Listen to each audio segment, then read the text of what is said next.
स्वागत है दोस्तों आप सभी का एक नए वीडियो में। इस वीडियो में भूगोल विषय के अर्धवार्षिक परीक्षा का जो पेपर है उसको पूरा सॉल्व करने वाले हैं। सबसे पहले यहाँ पे पेपर पैटर्न आप देख पा रहे होंगे, इस प्रकार से पेपर आपको देखने को मिल रहा होगा। सबसे पहले हम लोग यहाँ पे बहुविकल्पीय प्रश्न जो है इसको सॉल्व करेंगे। तो सबसे पहला सवाल आपके सामने है, कृषि उद्योग आधारित यानी कृषि आधारित उद्योग कौन सा है, ये हमें समझना है। तो यहाँ पे आपको जानने की ज़रूरत ये है कि कृषि में ऐसा कौन सा उद्योग है जो कृषि से संबंधित है।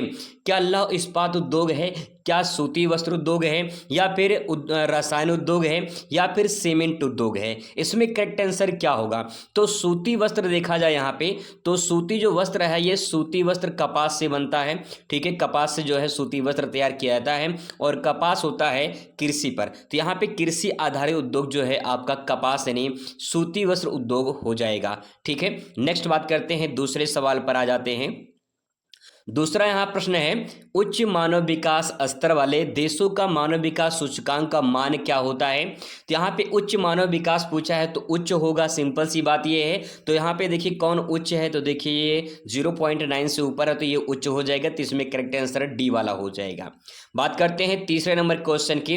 तो तीसरा नंबर क्वेश्चन है, निम्नलिखित में से कौन सा देश भूमध्य रेखीय वनों के लिए प्रसिद्ध है। तो भूमध्य रेखीय वनों की बात करें तो भारत में और चीन में, इंडोनेशिया में, ये तीन देश ऐसे हैं जहां पे भूमध्य रेखा जो है वो नहीं जाती है। चिली देश से भूमध्य रेखा गुजरती है। तो जो चिली देश है यहां से भूमध्य रेखा गुजरती है, तो ये वनों के लिए प्रसिद्ध, इसमें राइट आंसर चिली हो जाएगा। नेक्स्ट क्वेश्चन बात करते हैं, क्वेश्चन नंबर 4 आपके सामने है, बृहद ट्रंक मार्ग होकर जाता है। बृहद ट्रंक मार्ग होकर क्या जाता है, या कौन सा रास्ता होकर जाता है बृहद ट्रंक मार्ग। तो इसमें भूमध्य सागर से हिंद महासागर से होकर, या फिर उत्तरी अटलांटिक महासागर से होकर, या फिर दक्षिणी अटलांटिक महासागर से होकर, या फिर प्रशांत महासागर से होकर। तो बृहद जो ट्रंक मार्ग है ये इसमें राइट आंसर हो जाएगा उत्तरी अटलांटिक महासागर होकर। क्वेश्चन नंबर 5 पर आ जाते हैं। 5 कह रहा है कि निम्नलिखित में से कौन सी कृषि का प्रकार या विकास जो है इसका यूरोपीय समुदाय के द्वारा किया गया था। कोल खगोज के, या फिर अंगूर उत्पादन, या फिर रोपड़ कृषि, या फिर मिश्रित कृषि। राइट आंसर इसमें मिश्रित कृषि हो जाएगी, क्योंकि उसमें चाय, कॉफ़ी और जो बागान वाले खेती होती थी, कृषि होती थी, वो यूरोपीय समुदाय के औपनिवेशिक काल में हुआ था। तो रोपड़ कृषि में करेक्ट आंसर हो जाएगा। बात करते हैं क्वेश्चन नंबर 6 की। क्वेश्चन नंबर 6 कह रहा है कि संयुक्त राज्य अमेरिका में लौह इस्पात उत्पादन जो है उसके प्रमुख क्षेत्र कौन कौन से हैं। तो इसमें देखा जाए तो जो है इसमें राइट आंसर आपका महान झील हो जाएगा। ठीक है, क्वेश्चन नंबर 7 पर आ जाते हैं। 7 कह रहा है कि निम्नलिखित में से किस राज्य में प्रमुख तेल उत्पादक क्षेत्र है। तो असम में, बिहार में, राजस्थान में, मध्य प्रदेश में। राइट आंसर इसमें असम हो जाएगा। क्वेश्चन नंबर दोस्तों 8 आपके सामने है। यहाँ पे ITDP, ये ITDP होना चाहिए, यहाँ पे थोड़ा करेक्शन कर लेते हैं, ITDP है ये। ठीक है, ITDP इसका पूरा नाम होता है इंटीग्रेटिव ट्राइब डेवलपमेंट प्रोग्राम, यानी समन्वित जनजाति विकास कार्यक्रम। ये पहला वाला इसका राइट आंसर हो जाए, इसका फुल फॉर्म पूछा गया है यहाँ पे। अब आते हैं क्वेश्चन नंबर, यहाँ पे आपके सामने अति लघु उत्तरीय क्वेश्चन जो है ये पूछा जाएगा, जिसमें आपको 2 नंबर जो है मिलेगा। बहुत सिंपल है, आसानी से इसको समझने का प्रयास करेंगे। उड़ीसा के प्रमुख लौह अयस्क खान का नाम लिखना है। तो उड़ीसा में कौन कौन से प्रमुख खान है उनको देखना है। सुंदरगढ़ हो जाएगा, क्योंझार हो जाएगा, और मयूरभंज हो जाएगा। ठीक है, ये 3 पॉइंट आप ध्यान रखेंगे, और सुंदरगढ़ तो काफ़ी इंपॉर्टेंट है। ठीक है, नेक्स्ट बात करते हैं, नीला कॉलर श्रमिक किसे कहा जाता है। नीला कॉलर श्रमिक जो होता है किसे कहा जाता है। तो वे श्रमिक जो शारीरिक श्रम करते हैं, यानी मेहनत करते हैं, मजदूरी करते हैं, ऐसे श्रमिकों को नीला कॉलर श्रमिक के अंतर्गत रखा जाता है। जैसे कारखानों में मजदूर, मिस्त्री, ड्राइवर, ये शारीरिक श्रम ज़्यादा करते हैं, तो जो शारीरिक श्रम करते हैं वो नीला कॉलर के अंतर्गत आते हैं, और जो मानसिक श्रम करते हैं वो सफ़ेद कॉलर के अंतर्गत आते हैं। ठीक है, तो ये राइट आंसर इसमें हो जाएगा। आते हैं क्वेश्चन नंबर 11 पे, मानव विकास सूचकांक को प्रभावित करने वाले 2 कारक लिखना है। तो मानव विकास सूचकांक कैसे जो है हम निर्धारित करते हैं। तो जैसे वहाँ पे शिक्षा स्तर देखा जाता है, किसी भी देश में शिक्षा स्तर उच्च होता है, वहाँ पे प्रति व्यक्ति आय अच्छी होती है, वहाँ पे आय स्तर यानी जीवन प्रत्याशा जो है वो अच्छी होती है। जीवन प्रत्याशा का मतलब ये है कि मान लेते हैं कोई दो देश हैं ए और बी, ठीक है, दो देश हैं यहाँ पे। मान लेते हैं ए वाले देश में यहाँ पे 80 साल तक लोग जीते हैं और बी वाले सेम जो है देश में यहाँ पे 90 साल जीते हैं, ठीक है, 90 साल जीते हैं। तो यहाँ पे अगर देखा जाए तो सबसे ज़्यादा विकास कौन कर पाएगा, जहाँ पे 90 साल वाले जीते हैं। भाई ये 10 साल पहले मर जाएंगे, ख़त्म हो जाएंगे, तो उनका 10 साल पहले विकास तो नहीं हो पाएगा। तो यहाँ पे अगर 90 साल जिएंगे तो विकास ज़्यादा होगा। कहने का मतलब ये है कि अगर जीवन प्रत्याशा जीवन ज़्यादा रहेगी उनकी तो ज़्यादा विकास होगा, शिक्षा का स्तर उच्च होगा तो ज़्यादा विकास होगा।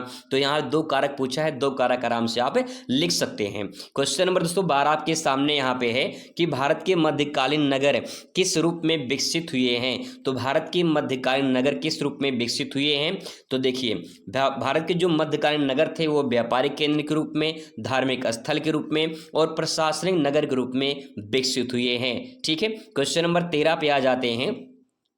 किसी देश के साक्षर जनसंख्या का उच्च अनुपात किस बात का सूचक होता है। यानी किसी देश में साक्षर जनसंख्या देखा जाए वहाँ पे उच्च अनुपात है, नहीं बहुत अच्छा वहाँ पे है, पढ़े लिखे ज़्यादा लोग हैं, तो वहाँ पे किस बात का सूचक, क्या मानते हैं वहाँ पे, वो देश सामाजिक और आर्थिक विकास का सूचक माना जाता है। यानी कहने का मतलब ये है कि अगर कोई पढ़ा लिखा है वहाँ पे तो सिंपल सी बात है वहाँ पे ज़्यादा विकास होगा, यानी सामाजिक और आर्थिक विकास ज़्यादा होगा, ठीक है। क्वेश्चन नंबर 14 आपके सामने यहाँ पे है, आर्थिक विकास क्या है। आर्थिक विकास की बात करें तो उसमें देखिए जब किसी देश की आय, उत्पादन और जीवन स्तर में वृद्धि होती है तो उसे आर्थिक विकास कहा जाता है। यानी सिंपल सी बात है, आर्थिक में एक शब्द छुपा हुआ है अर्थ, और अर्थ से ही क्या बना है आर्थिक, और अर्थ का मतलब होता है धन। यानी धन, यानी जब आपके पास पैसा होगा तो आपके क्या होगे, विकास होगी। तो वही किसी देश की जब आय या फिर उत्पादन बढ़ जाए या फिर जीवन स्तर बढ़ जाए तो अगर ये सब वृद्धि होती है तो उसे आर्थिक विकास के नाम से जाना जाता है, ठीक है। नेक्स्ट क्वेश्चन इंपॉर्टेंट है, काफी इंपॉर्टेंट है, पल्ली बस्ती को परिभाषित कीजिए। यहां से कि बोर्ड में भी पेपर में क्वेश्चन आएगा तो ध्यान रखेंगे पल्ली बस्ती को परिभाषित करना है। तो देखिए यहाँ पे पल्ली बस्ती जो है एक कस्बा या पुरवा का नाम होता है। ये अलग अलग क्षेत्रों में अलग अलग आधार पे नाम इसका डिसाइड होता है, कहीं पे पल्ली, कहीं पे नाला, कहीं पे नगला, ठीक है, कहीं पे ढांडा, ऐसे करके बोला जाता है, आपने पढ़ा होगा। तो इसमें जो है आप आंसर लिखेंगे, वे क्षेत्र जहां अधिकांश लोग कृषि या फिर पशुपालन से जुड़े होते हैं और जनसंख्या घनत्व कम होता है उसे पल्ली बस्ती कहा जाता है। पल्ली बस्ती को और सिंपल भाषा में समझना है तो बस आप इतना समझ लीजिए कि किसी भी क्षेत्र में उस क्षेत्र में छोटे छोटे जो कस्बे, छोटे छोटे जो पूर्वे होते हैं उन्हीं को पल्ली बस्ती के नाम से जाना जाता है, ठीक है। क्वेश्चन नंबर जो है 16 के सामने है, महानगर क्या होता है, ठीक है। महानगर देखिए अगर मैं सिंपल से एक आपको सिंपल भाषा में समझाऊं तो जैसे मैं यहाँ पे एक सेंटेंस लिखूं, यहाँ पे मैं एक सेंटेंस लिख दे रहा हूं मूर्ख, ठीक है, एक सेंटेंस में लिख रहा हूं मूर्ख। तो मूर्ख का मतलब क्या हो जाएगा, बेवकूफ है, पागल है, मूर्ख है। लेकिन अगर मैं इसके आगे यहाँ पे महा लगा दूं तो महा का मतलब महामूर्ख हो जाएगा, मतलब बहुत बड़ा पागल है, बहुत बड़ा बेवकूफ है, ठीक है। अब यहाँ पे देखिए लिखा है महानगर। अब यहाँ पे अगर मैं नगर कहूँ तो नगर का मतलब एक कोई शहर है, कोई सिटी की बात हो रही है। लेकिन अगर मैं इस सेंटेंस के आगे महा लगा दूं तो महानगर मतलब कोई जो सिटी है, जो शहर है वो बहुत बड़ा शहर है, बहुत अच्छा शहर है, बड़ा शहर है। तो महानगर का मतलब वे शहर जो बड़ा हो। बड़ा कैसे होगा, जब वहाँ पे जनसंख्या ज़्यादा होगी। जैसे बड़ा शहर जिसकी जनसंख्या 10 लाख से अधिक होती है, जहाँ अनेक आर्थिक क्रियाएं होती हैं, उसे महानगर कहा जाता है, ठीक है। चलिए अब आते हैं क्वेश्चन नंबर, यहाँ बात करते हैं लघु उत्तरीय प्रश्न की, जिसमें 4 अंक आपको यहाँ पे मिलते हैं। और क्वेश्चन इस प्रकार से पूछा जाएगा, मानव भूगोल के उद्देश्यों को समझाइए। मानव भूगोल का उद्देश्य क्या है, आइए समझते हैं इसके उद्देश्य क्या है। तो पहला उद्देश्य आप यहाँ लिखेंगे, मानव और पर्यावरण के बीच संबंधों का समझना, ये सबसे बड़ा इसका उद्देश्य होता है। तो जो मानव भूगोल है इसका उद्देश्य ये है कि मानव और पर्यावरण के संबंध को जो है वो बताता है। क्योंकि यहाँ पे देखिए जो मानव भूगोल है, मानव भूगोल को अगर परिभाषा आप देंगे तो परिभाषा यानी मानव और प्रकृति के बीच में जो अंतर संबंध होता है उसी को मानव भूगोल कहते हैं। वही चीज यहाँ पे लिखा गया है, मानव और पर्यावरण का जो संबंध है उनको समझना, उनको परखना, उनको जांचना, ये उसका उद्देश्य होता है, ठीक है। तो इस प्रकार से इसको समझ सकते हैं और आराम से अपनी भाषा में इसे कन्वर्ट करके लिख सकते हैं। दूसरा पॉइंट इसमें लिखेंगे, संसाधनों का उपयोग का अध्ययन करना होता है। यानी मानव जो होता है वो मानव प्राकृतिक संसाधनों का उपयोग करता है। तो जो संसाधन होते हैं उनका उपयोग करना ही मानव भूगोल के अंतर्गत आता है। ठीक है, नेक्स्ट है विभिन्न समाजों की जीवन शैली और अर्थव्यवस्था को जानना। यानी जो समाज है उसकी जीवन शैली कैसी है, उसकी अर्थव्यवस्था कैसी है, इन सबको जानना मानव भूगोल के अंतर्गत आता है। जैसे मान लीजिए कोई एक क्षेत्र ए है, कोई एक क्षेत्र बी है। अब मान लेते हैं ए क्षेत्र वाले में ठंड यहाँ पे ज़्यादा पड़ती है, ए क्षेत्र में ठंड यहाँ पे ज़्यादा पड़ती है, ठंडी ज़्यादा पड़ती है। बी वाले क्षेत्र में गर्मी ज़्यादा पड़ती है क्योंकि यहाँ मरुस्थल वाला क्षेत्र है। अब यहाँ पे देखा जाए तो दोनों जगह पे दोनों की जलवायु अलग है, दोनों सामाजिक जीवन अलग होगा, सामाजिक शैली अलग होगी, वहाँ की अर्थव्यवस्था अलग होगी। तो उसका मतलब ये हो गया कि यहाँ पे जैसा वातावरण होगा वैसे वहाँ पे लोग होंगे। सिंपल सी बात है। ऐसे ही यहाँ पे जैसे लोग होंगे वहाँ का वातावरण वैसे ही होगा और उसी वातावरण के अनुसार लोग वहाँ पे ढल जाते हैं। तो वही बात यहाँ पे कह रहा है कि समाजों की जो जीवन शैली है उनकी अर्थव्यवस्था को जानना वो मानव भूगोल के अंतर्गत आता है। ठीक है, आगे बात करते हैं। नेक्स्ट यहाँ पे है भौगोलिक परिस्थितियों को जो है मानव जीवन पर प्रभाव को बताना। यानी जो भौगोलिक परिस्थितियां हैं, जैसे मैंने भी आपको बताया कि कहीं ठंडी ज़्यादा पड़ती है, कहीं गर्मी ज़्यादा पड़ती है। तो जो ठंडी पड़ती है वो मानव जीवन को प्रभावित करती है। तो वही यहाँ बताया गया है कि भौगोलिक जो परिस्थितियाँ होती हैं वो मानव जीवन को प्रभावित करती हैं और ये मानव भूगोल के अंतर्गत आता है। ठीक है, आगे बात करते हैं। क्वेश्चन नंबर नेक्स्ट है लिंगानुपात को कैसे मापा जाता है। लिंगानुपात को मापने के लिए लिंगानुपात बराबर महिलाओं की संख्या बटे पुरुषों की संख्या गुणे 1000 कर देंगे। ठीक है, देखिए यहाँ पे ऊपर कर देंगे, यहाँ पे ऊपर हो जाएंगे महिलाएं। ठीक है, और यहाँ पे नीचे जो है यहाँ पे पुरुषों की संख्या हो जाएगी, नीचे पुरुषों की संख्या हो जाएगी, इनटू जो है आप मल्टीप्लाई कर देंगे यहाँ पे 1000 से। तो जो है ऊपर महिलाएं नीचे पुरुष और जो है मल्टीप्लाई कर देंगे इसके बाद 1000। तो भैया आपका यहाँ पे लिंगानुपात आराम से निकाल सकते हैं। तो लिंगानुपात का सूत्र भी आप यहाँ पे लिख सकते हैं। प्रति 1000 पुरुषों पर जो महिलाओं की संख्या होती है उसी को लिंगानुपात कहा जाता है। ठीक है, यहाँ से बोर्ड पेपर में क्वेश्चन जरूर आएंगे। नेक्स्ट है तकनीकी मानव जीवन को कैसे प्रभावित करती है। बहुत ही सिंपल क्वेश्चन है, तकनीकी मानव जीवन को कैसे प्रभावित करती है। देखिए टेक्नोलॉजी जैसे जैसे बढ़ेगी मानव जीवन उससे प्रभावित होगा।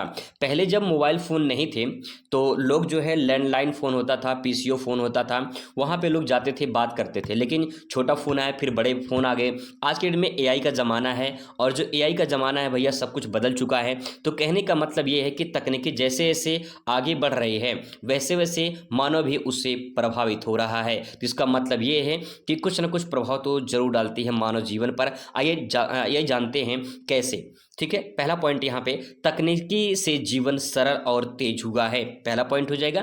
कृषि में मशीनों का उत्पादन से जो है कृषि का, जब कृषि क्षेत्र में मशीन का उत्पादन आ गया यानी मशीन बढ़ गए तो उत्पादन भी बढ़ गया। उद्योगों में स्वचालन से रोजगार के नए अवसर भी बने हुए हैं। नेक्स्ट है संचार और यातायात में सुविधा आ गई है, शिक्षा और स्वास्थ्य में सुधार हो चुका है।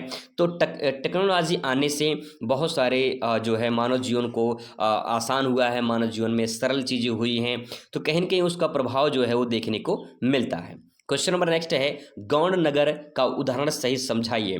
गौण नगर का मतलब होता है एक ऐसा छोटा नगर जो कहीं न कहीं ऐसे उद्योग से संबंधित होगा या ऐसे सामाजिक जीवन से संबंधित होगा या फिर ऐसे आर्थिक क्षेत्र से संबंधित होगा जिसमें मानव को प्रभावित करता होगा।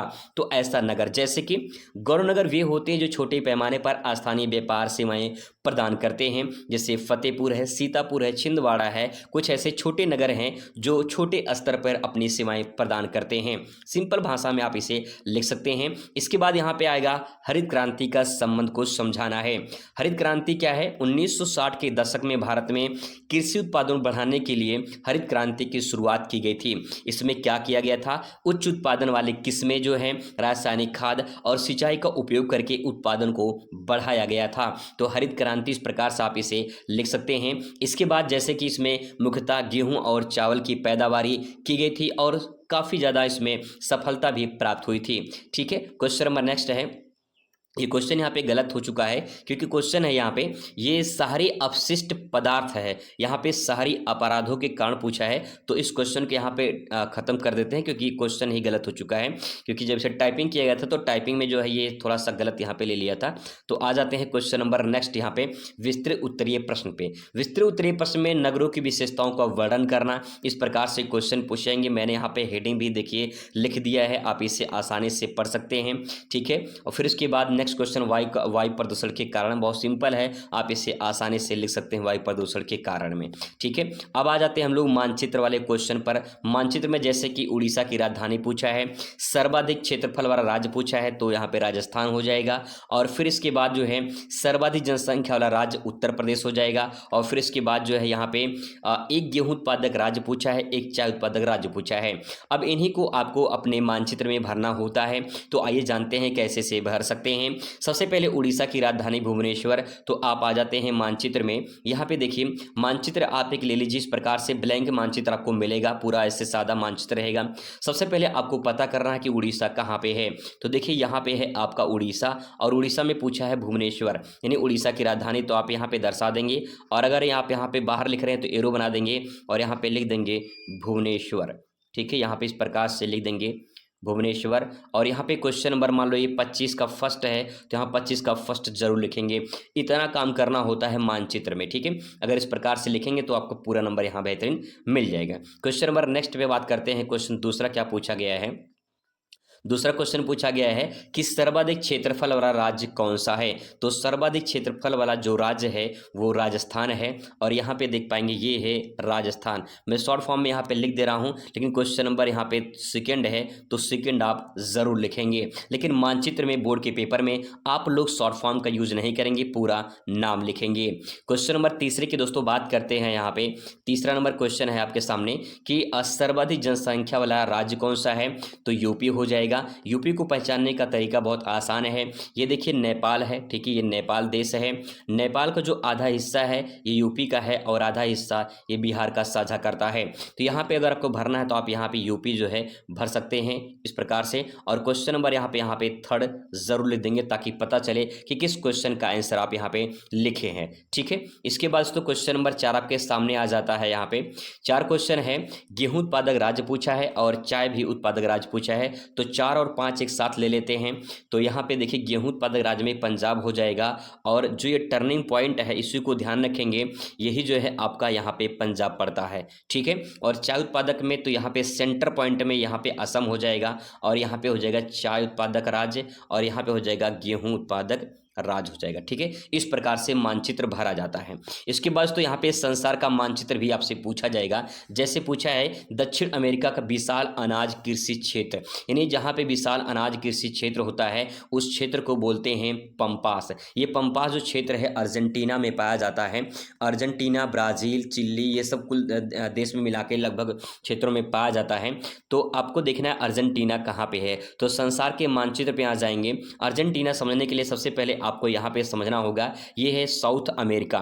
साउथ अमेरिका में जो अर्जेंटीना है वो किस प्रकार से यहाँ पे दिखाई देगा अर्जेंटीना, ठीक है। यहाँ पे है अर्जेंटीना, और यहाँ पे पाया जाता है पंपास घास के क्षेत्र, और यहाँ पे सबसे ज़्यादा अनाज उत्पादन होता है, ठीक है। तो यहाँ पे ध्यान रखेंगे अनाज उत्पादन अर्जेंटीना में। नेक्स्ट बात करते हैं। यहाँ पे क्वेश्चन नंबर नेक्स्ट है। यहाँ पे क्वेश्चन है कि कनाडा का प्रमुख मृदु पदार्थ, तो ये पे ओंटारियो हो जाएगा, और कनाडा में भरना है। तो सबसे पहले यहाँ पे देखिए ये ऊपर यहाँ पे नॉर्थ अमेरिका है, ऊपर कनाडा है और नीचे यूएसए है, ठीक है। और जो ओंटारियो है आपका यहाँ पे है, ठीक है, यहाँ पर लगभग पड़ेगा आपका ओंटारियो। तो आप यहाँ पे एरो बना के यहाँ पे लिख देंगे ओंटारियो, ठीक है, ओंटारियो। इस प्रकार से आप भर देंगे, क्वेश्चन नंबर जरूर डाल देंगे, तब जाके पूरा कंप्लीट होगा। मान लीजिए 2 है तो 2 यहाँ पे लिख देंगे, ठीक है। आगे बात करते हैं क्वेश्चन नंबर नेक्स्ट की। नेक्स्ट है एक प्रमुख पेट्रोलियम उत्पादक देश, तो सऊदी अरब भर सकते हैं, कई सारे देश हैं। तो सऊदी अरब को यहाँ पे देखिए, ये जो आप देख पा रहे हैं टर्निंग पॉइंट यही है सऊदी अरब। तो यहाँ पे लिख देंगे सऊदी अरब हो जाएगा, ठीक है, सऊदी अरब हो जाएगा भैया, ठीक है। क्वेश्चन नंबर 4 यहाँ पे डाल देंगे इस प्रकार से। क्वेश्चन नंबर आ जाते हैं नेक्स्ट पर। नेक्स्ट है यहाँ पे क्वेश्चन है कि सर्वाधिक जनसंख्या वाला महाद्वीप कौन सा है? तो एशिया हो जाएगा। सर्वाधिक जनसंख्या वाला महाद्वीप एशिया, और ये रहा आपका एशिया महाद्वीप। ठीक है, एशिया महाद्वीप हो जाएगा। क्वेश्चन नंबर नेक्स्ट आपके सामने यहाँ पे है, न्यूनतम जनसंख्या वाला महाद्वीप कौन सा हो जाएगा? तो अंटार्कटिका महाद्वीप हो जाएगा, और अंटार्कटिका जो महाद्वीप है वो यहाँ पे नीचे है, तो यहाँ पे जाएगा आपका अंटार्कटिका महाद्वीप। ठीक है, अंटार्कटिका महाद्वीप हो जाएगा। तो दोस्तों इस प्रकार से देखिए पूरा पेपर मैंने सॉल्व करके बताया है। इसी तरह से मैं बोर्ड वाला भी आपको अच्छे तरीके से करवाऊंगा, तो बने रहिए चैनल को साथ में, आपको पूरा अच्छे तरीके से सभी सब्जेक्ट का तैयारी करवा देंगे और पीडीएफ भी आपको अवेलेबल करा देंगे। पीडीएफ लेने के लिए टेलीग्राम चैनल ज्वाइन कर सकते हैं। टेलीग्राम का लिंक जो है डिस्क्रिप्शन में मिल जाएगा, वहाँ से जो है आप इसको डाउनलोड कर सकते हैं। मुलाकात करते हैं नेक्स्ट वीडियो में। Thanks for watching.